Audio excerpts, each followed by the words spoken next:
what last takeaway from the video, from what you're saying, the phrase being the worst person I am, she says self-imposed feminist. Yes, that self-imposed, meaning that you put yourself in a position without other people's permission. You don't know how much of a mind blown that it's me. Like, just think about that. Yes. Think about that. That means that when the first wave feminism happened, it was a social thing. When second wave feminism happened, it was a social thing. That means you just making up stuff. I can't. Greetings, and salutations to you all. Run that money. Tis I, just Henry the Original. And this is my good friend and cousin. You rocking with Wisby Wise? Call me Wise for short. He ain't short though. But nonetheless, we're gonna keep it going. Welcome to the umpteenth view. We are going to do what we do. We're gonna view, we're gonna comment, we're gonna make sure that you know what we feel, because this is just what we feel. And then we're gonna ask you to comment. And then we shall have a lovely discussion. So join us as we go down this journey. Sorry. All right, I'm back. All right, so what we doing today? I'm back. I was in character for a second. They're going to love it. They're going to love it, man. All right, let's see. So today, ladies and gentlemen. A few moments later. All right. Today's video, I actually chose Candace Owens to kind of give us some insight on how she feels the biggest problem is with women these days. I actually have a mixed feeling about Candace, which I do with a lot of people, mainly because I always learned that some people are always on stage. And I'm not saying that anything is being said is disingenuous or false. It's just the order in which some things are said doesn't always come across as strong and as powerful and as true to what I would deem my code. There's a lot of things. Your moral code? What are you talking about? Moral code, political code, any code as far as me being me. Okay. Like as in the image of Black Republican. Okay. When you say Black Republican in our society, first off, some people that I know, or half of them, they'll be like, taboo. What is that? It's super taboo. They'll be like, what is that? But the rest of them is super taboo. Yeah. Because it's just like, it's going against what our culture says is the right. We're supposed to be democratic. We're supposed to be for the people. But they're for the people too. It's just a different way of saying that people are responsible for themselves. And it's just a lot of things that they go into, which is always interesting to me because I always love perspective. I always love somebody's experience. I want to know why you say what you say and 100%. Do what you do. So she does explain a lot of things about her own relationship, which people question, mainly because she's a Black woman with a white man, which is also taboo. In our culture. Candace Owens should be called taboo from the sound of it. She got a taboo tattoo on her left arm. I'm just joking. I was sure about say for real. Oh, she's super brave. I don't know Candace other than what's her content and other people's content of her. Okay. My favorite clip of Candace Owens was when she was on stage with what was it? Killer Mike and T.I. I saw that. Yeah, that's the first time I saw it. It was fun. She was passionate. I want to say she's very brave. 100%. She is 100%. Dog, she's got mad courage. To be a woman voiced as she is, seeing the platform she's seen before, to be able to already, before she even got there, this is my image. This is what people already 100%. Think about me. Especially those that don't listen to everything you're saying. 100%. I'm telling you, I listen to everything so that I know how to move myself, so that I know how to engage with this person. As in, I got mad respect, mad love for, as in, just seeing her out there. If I saw her in person, we would have a good conversation. It would 100%. I love the fact that I know and I can see in certain people that we can have a conversation and still walk away no less friends or no less cordial and still be difference in opinions. So that's a beautiful thing for me, and I've seen her do it, and I've seen her break people down. And I've also seen her get broken down. I can't say I'm well versed and heard a lot of discussions, but I know she is because I did see that discussion with Killer Mike them, and I was like, for me not to know who she was prior to his video, from her discussions and how she's talking to it, and she's going against T.I. and him, and it seemed like it was just her versus everybody. It was mad respect for her. Yes, super respect. It's difficult to present a difference in opinion in our culture. Main reason is because we're so loud and cantankerous and ready to jump on you. You know what I mean? You know, that's not a proper term, sir. No, you good. It's good. It just sounded good. Bruh, I've met some Yeah, some ornery people. Ornery. That's a good word. Yeah. We're gonna go through some vocabulary here. So I hope you guys keep up. And voiceovers. We're gonna put that commercial in later. All right. Nonetheless, I really, really am anxious to go over this video with you guys. Mainly, it's about 6 months old, but at the same token, it was on a Is it relevant? It was on a another podcaster, another content creator's page or site, The Roommates, and that gentleman, I forgot his name, but he's putting out good content. I don't want to guess his name because it's actually very interesting and African. So. No disrespect, right? That's not disrespectful, right? In my brain, that could go so wrong. It could go everywhere. It could go everywhere. It could be a short day, long. It doesn't matter. Like right now, because you know their names are super unique, very much so, and so novel in a sense. Well, the red flower under the yellow sun. Yeah, so I'm loving it. And I'm big on names. So you misspell my name, you mispronounce my name, I take that to heart. So Talib Kweli, say it correctly. Anyway, so yeah, now we're gonna enjoy the video, and then we're gonna come back and we're gonna speak on it. A few moments later. That was a lot to unpack. That girl. That was a lot. She was going. Like I said, I've never listened to her like talk about a lot of things outside of the discussion where she had with the Mike. Oh God, Big Mike. That's his name.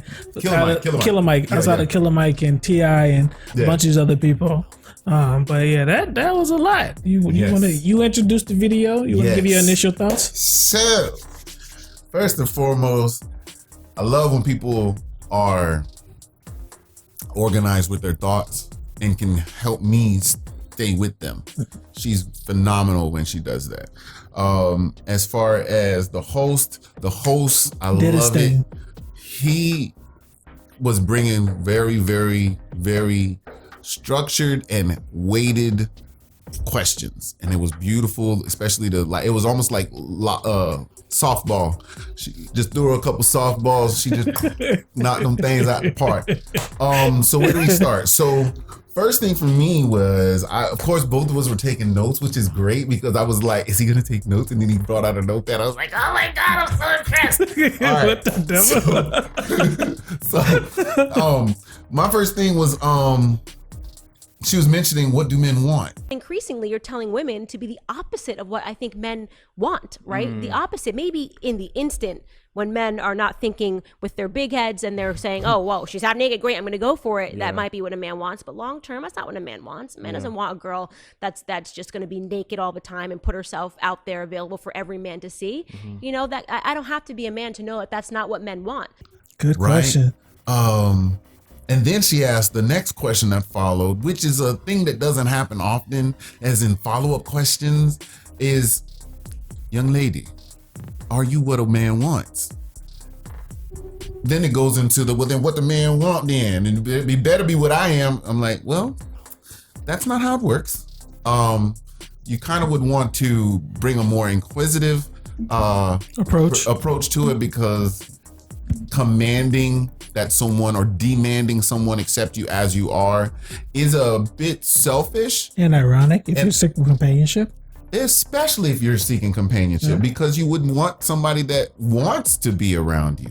rather than having to be around you. Like, I have to. I don't want to go home. Why they gotta sound like that though? Because they're at because they're at happy hour, just eating up all the peanuts. Like, is that what people do at happy hour? I always under the assumption those are the guys with the suits on, tie undone, jacket over the back of the chair, sitting there writing, working maybe, or just vegging out. Talking to the bartender, talking to whomever they can to get some positive energy before they go home. Why would they do their work during happy hour? Ain't that loud? All I'm saying is, where's all right? Cheers. Y'all can tell I don't go out, so I don't know. That's what I'm actual curious. He's looking for solace. He's looking for peace. He's looking for a place where his mind can be at ease. In a place surrounded by noise. If it's easier than the house, yes. That's crazy.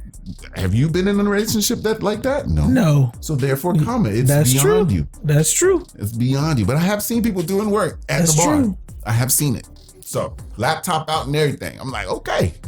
Whatever you want. Wasn't the stock market either. So don't they cut off at certain times? I don't know. I don't know. Anyway, so it was a great question to be able to ask the young ladies, like, what are you what men want? I am a firm believer in what Kevin Samuel's been preaching about just peaceful, just pleasant to be around, someone cooperative, someone that works with me, not that I'm dictating and commanding over you and you're commanding over me. No, that's not how it works. It's just a cooperative effort to be, especially first wave feminists would want equal communication, equal conversation, equal rights in this relationship. That's where I'm at. I'm like, bet. I'm not a feminist, but I can agree with certain points.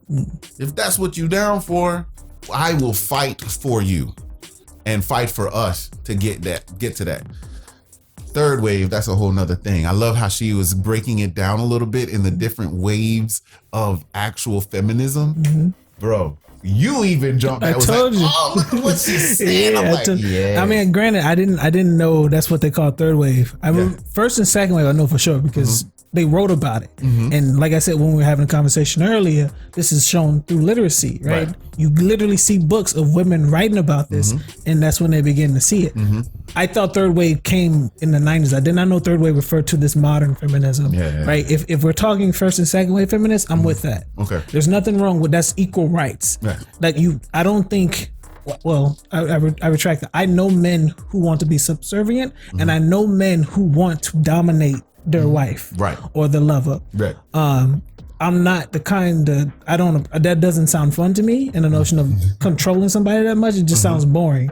I'm when she says, "Are you what men want long term?" That's facts because you want mental stimulation. Yes. Even men who dominate women, they oftentimes go find women who either meet them there mentally. Or they go find somebody else they can break in. Like it's just bound to happen. You become somebody bored. Will press that button. At the end of the day, you always want to be an individual, right? Because that individual keeps that tension there. And honestly, the individualism is the turn on for me for a woman because I don't want somebody that's a machine or under some influence. No, I want you to choose me. Facts. I want the choice to be yours. Facts. Because if you are the one choosing, you are the one honoring that choice. There's power in choice. What? Strength, man. All right, let's not get too deep. So, you got any more you want to say about that, or you got some more notes? We go back and forth because I got some more. For me, like I said, I never heard her speak before. Outside of the realm of the big discussion on stage with the guys. So for her to sit there and talk about those things, I just really liked it. It is attractive, right? It's very stimulating to hear a woman speak so boldly about it because what she was saying, you can tell she believed in everything she said. Yes. And that's facts. When she said we live in an ADHD society. Yes. We are increasingly becoming a part of a society that's ADHD. This is, you can feel a certain type of way about that. Statistically, it's shown that the average attention span for people is really short. It's super short. Even YouTube algorithm shows you that this is how much people normally watch before they flick on. So if you live in a world where people have such attention span, she asked the question, how do you know, right? You don't really know. Exactly. You're not dedicating enough time and effort to discerning what you like and what you don't like. She later says, you're introducing all these ideas. Society's introducing all these ideas. And he compliments her, the host compliments her by saying, you can see the long-term detriment. If we live in an ADHD society where people don't have that attention span to see the long-term, they don't understand the problems with this. Right. They can't see it. That's just you walking blind. It's just so fulsome. Like you often hear people say woke. Right? How are you woke and when then you have don't the even know attention what span? a pineal gland is. It just doesn't make sense. it just doesn't make sense. So it's very refreshing. But here's the next thing. I learned from a wise man that things that don't make sense to you aren't supposed to make sense to you. That's fair. That's 100%. Because I'm agnostic for a lot of that reason. That I'm like, why are you doing it this way? Stop trying to understand it. I try not to do that no more. I just move on. Just move on, man. Bet. Can't do it. Because my stress level is diminishing day by day. And I'm trying not to go back in the other direction. You know what I mean? I'm just saying. What last takeaway from the video, from what you're saying, the phrase, being the worst person I am, she says self-imposed feminist. Yes. Self-imposed, meaning that you put yourself in a position without other people's permission. You don't know how much of a mind blown that is for me. She's a wordsmith. Just think about that. Yes. Think about that. That means that when the first wave feminism happened, it was a social thing. When second wave feminism happened, that was a social thing. That means you just making up stuff. I can't. I don't know. Maybe y'all can shed some light on it. My God, I just to hear that, and I'm like, bro, that's like stabbing yourself in the arm with a needle and then crying about bleeding. Bleeding. Yeah, like so stop stabbing yourself. Okay, if you classify as a third wave feminist, or you know someone who does, please in the comment section let me know, what does that mean? Yes, because bro, that's like saying self-imposed slavery. Yeah, that's tough. Because it is a tough life to be a feminist. Yeah, my God. Just, self-imposed. So actually, if we're going off of what her sayings that she used, my favorite was throwing out the baby with the bathwater. She said that in reference to saying that the women that were feminists were like, let's get out of the house from doing the housework, blase squads, and she was just like looking at it from her era, where she's working tremendously hard. She's not in the house. She's not doing housework like that all the time, or wasn't.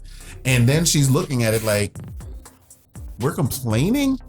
I think we kind of lost the end of that battle, because we were having it good. We just sit at the house all day and do what we want and just keep it clean and make sure the kids don't kill themselves. I think, hey, but at the same token, equal rights, right? Equal rights. And I love it. If a woman got upset at me because I asked her to make me a sandwich, we got a big problem. I ain't making you no sandwich. All right. Thank you. So because I wouldn't have a problem making her a sandwich. I wouldn't even argue that point at that moment, sir. I would let my decision pay evident later. Nah, I think you calling the police today. Oh, you don't want to make no sandwich? I bet you make a sandwich today. I'm just joking. I can't deal with domestic situations because I am black. I'm almost 6, so I'm 6'1.5". Man, I am 230 pounds, and I have dreads. Immediately, I'm going to jail. Yeah, I'm not going past go. Not collecting $200. Going to jail. So that's why I am more cerebral in my antics, or the way I respond. I don't want to say antics, my responses, because I don't provoke. I don't go and egg people on. I'm gonna press your button. I'm gonna make you angry today, girl. I'm reacting. It just seems counterintuitive in a way if you say like, you trip off me asking you to make me a sandwich, but if I don't, and I don't mean to spread stereotypes, but I have yet to meet a woman who you've been with in a long period of time, and you say, "Babe, what you want to eat?" They know off rip what they want to eat. They do that little that cliche lingering thing. I don't want to eat. I don't know what I want to eat. You go get food. I ain't want that. Oh, let me have some of that. I've yet to meet a woman in my relationship experience that goes against that. So. Right. It's and you can. I met one because she was real particular on what she ate. She better be vegan, and so, I better choose McDonald's or something. I feel what you mean. I feel what you mean. But it's just food. That analogy is so big. Yes, because it's something as little as making a sandwich can offset you. That is a problem. It's because of their upbringing. It's because of their choices themselves, as in what they deem as what a woman should be. Your mindset is still in that Disney makeup as far as I'm the queen, princess, I do nothing. Only thing I got to do is be. And then guess what? I reap all the benefits and all the power and all the jurisdiction that goes with it. We can't live under that facade, people. I'm just saying.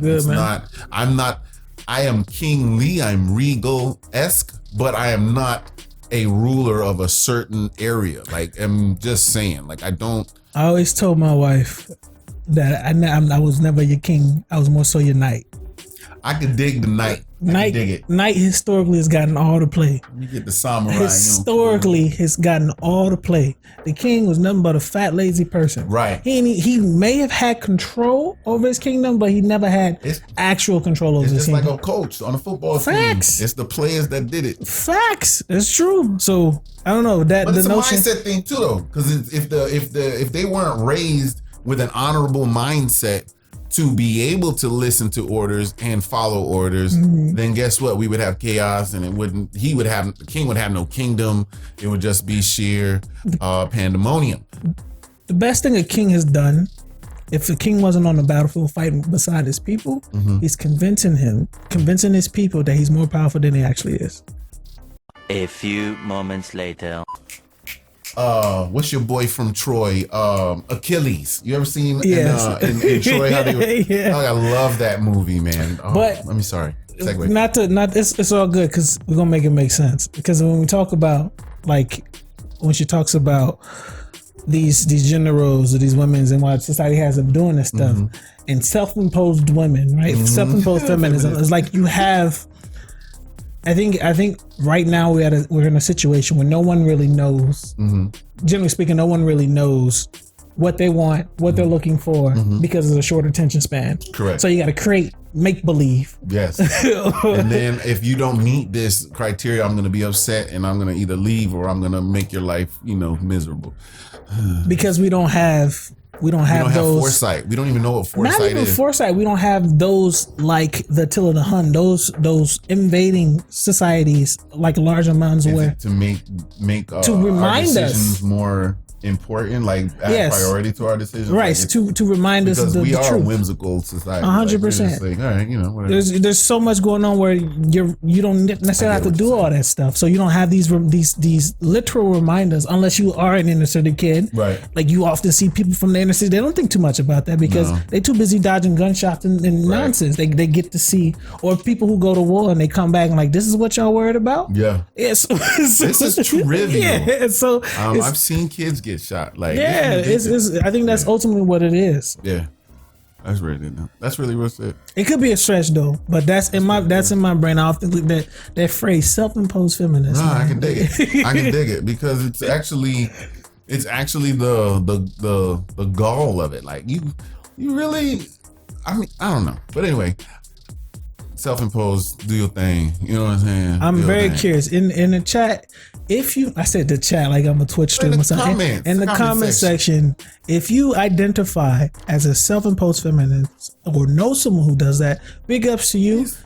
I would love to see you watch that video and explain what you think what she thinks, or try to identify or define what it is to be a third wave feminist. Matter of fact, are you disrespected by her using it, or are you? Oh, I'm pretty sure she offset some people. I'm just saying. I'm pretty sure they can. I'm just trying to, throw both sides. I'm pretty sure she don't give a hot dang either. No, she don't. She said it quite well. Yeah. She said it like she meant it. Yeah, like this has been just boiling in my brain. Matter of fact, boiling in my brain. All right, so more of what she said real quick, so we gonna wrap this up though. She was talking about the marriage rate going down, stemming from ADHD type society where we constantly have nothing but naked bodies practically in our faces all the time. True. So therefore, our grandparents and our great grandparents didn't have that worry, mainly because they only had sexual desires for who was there at the house. That's true. And she was modestly covered.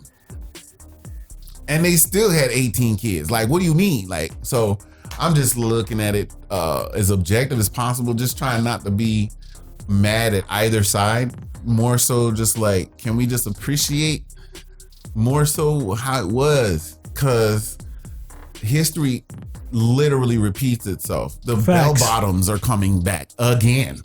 Like, bell bottoms went out, came back, and now they're back again. That's all I'm saying. It's we take examples. Nothing's ever truly original. True. Even the dance moves. I'm not gonna go there. I saw a video, not to go off a tangent again, but I saw a video of Marianne dancing, and how the millennials? Yeah. I was like, what? I was like, yo, are you serious? And then the generation. I'm like, when he put out Icebox, man, Icebox will my heart that video used to. That's and when he put still out my touch, like anything like that. No, everybody was on it back then. Hold on. What did he do? What did he do? Touch.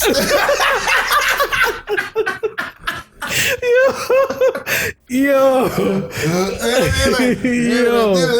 He took it back.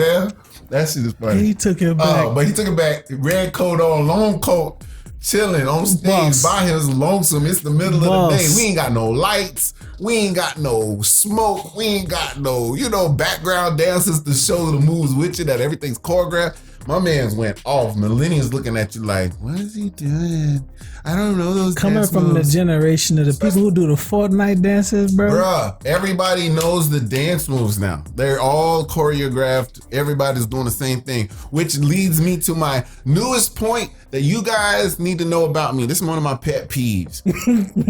I will put a digital graphic in that says just Henry's pet peeves. Hey, just Henry's pet peeve. Here we go. I do not like uniform dancing, like line dancing, Cupid shuffle. What's the other one? Electric slide. Soulja Boy thing. I don't like it. Watch the movie Ants. You ever seen the movie Ants? The one with CG the one? voice with Sylvester Stallone. They had CG. Okay, yeah, I got you. Sylvester Stallone was a voice. They had was it Woody Allen or something like that? I think his name was. That was hilarious. And he was the one guy out of the whole colony of ants that took the princess, which became the queen, and said, you know what? We're going to dance different, baby.